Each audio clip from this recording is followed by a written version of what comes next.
vă dau în judecată pe toți. Pe toți. Taxa pentru invocarea litigilor este de 50 de lei. Doriți să continuăm? Continuăm, că problema mea nu e rezolvată. În regulă.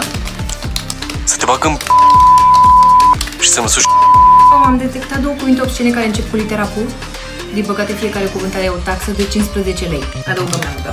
Doamne, cât m-am săturat de voi. Sunteți efectiv niște hoți. Acuzațiile nefondate se taxează cu 5 lei. Normal că da, că numai bani vreți.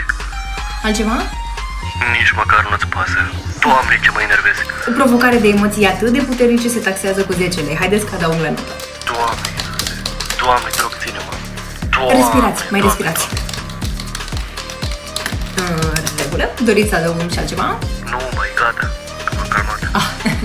Bine, e în regulă. Calmarea este gratuită, bine? Bun. Deci, totalul dumneavoastră va fi de 95